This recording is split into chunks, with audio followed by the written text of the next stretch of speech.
बिस्मिल्लाहिर्रहमानिर्रहीम। इसहाक तुर्क ने ज़िर्रा बख्तर के बगैर इस नाइट को पिछाड़ दिया, उसको घोड़े के पांव तले आने से बचा दिया। तो नाइट उसकी कदर कीमत समझ गया, उसको अपने घर ले गया।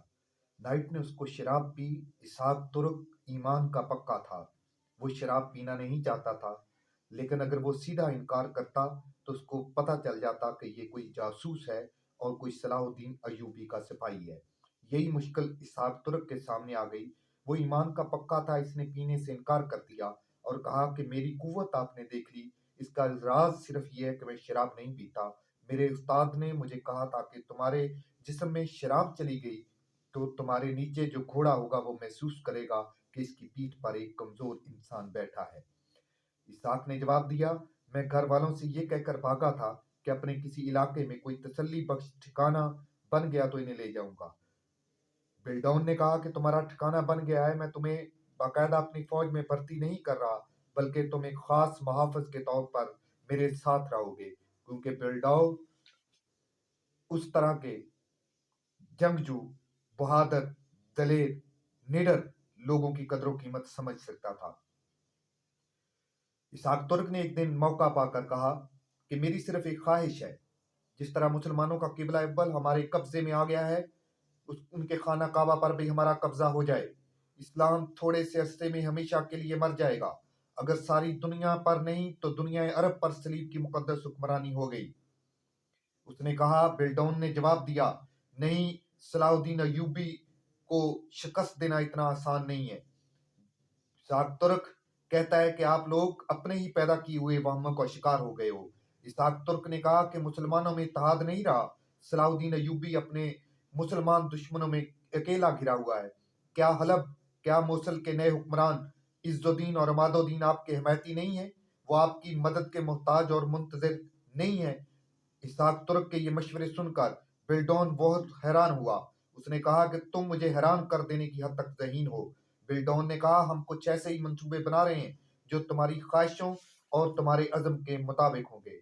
इसहाक तुर्क जब उस बिल्डौन का इत्मीनान हासिल कर चुका तो एक रात बिल्डौन ने उसे अपने साथ लिया और बैरूत से बाहर लेके गया। इसहाक तुर्क अपने उस्ताद अली बिन सुफियान की तरबियत के मुताबिक इसकी नफ्सियात से खेलने लगा था और उसका बहुत ज्यादा इत्मीनान हासिल कर चुका था। इसहाक तुर्क ने बिल्डौन से पूछा कि ये बैरूत से बाहर हम किस लिए जा रहे हैं? उसने कहा कि मेरा दस्ता बैरूत के बाहर इंतजार कर रहा है। हमें सलाहुद्दीन अय्यूबी के लश्कर से जासूसों ने खबर भेजी है कि सलाहुद्दीन अय्यूबी बहुत जल्द बैरूत का रुख रुख करेगा। इसहाक तुर्क दरअसल सलाहुद्दीन अय्यूबी के जासूसी नेटवर्क का एक सिपाही और एक कमांडर था और इसहाक तुर्क की सलाहुद्दीन अय्यूबी ने ये ड्यूटी लगाई थी कि बैरूत पर हमले से पहले वो बैरूत के हालात मालूम करके सलाहुद्दीन अय्यूबी तक खबर पहुंचाए।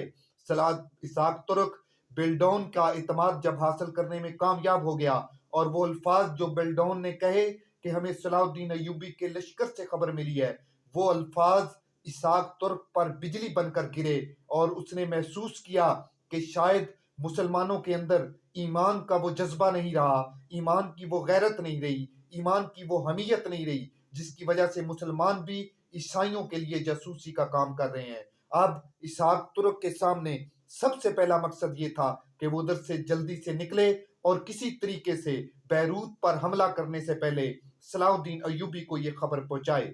मगर वो एक तरीके से निकलना चाहता था कि अगर वो भागा तो बिल्डौन को शक पड़ जाएगा कि ये सलाहुद्दीन अय्यूबी का जासूस था और उसके मुताबिक अपना प्लान बदल देंगे। उसने बिल्डौन से कहा कि मैं अपने घर वालों को भी यहाँ मुंतकिल करना चाहता हूँ, उसको मुसलमानों से खतरा है। ये कहकर उसने बिल्डौन से इजाजत दी और सलाहुद्दीन अय्यूबी की तरफ अपना घोड़ा दौड़ा दिया। ये मुसलमानों का जासूसी का मरबूत नेटवर्क था, जिसकी वजह से सलाहुद्दीन अय्यूबी ने किबला अव्वल को मुसलमानों के लिए दोबारा से आजाद करवाया। बहुत शुक्रिया।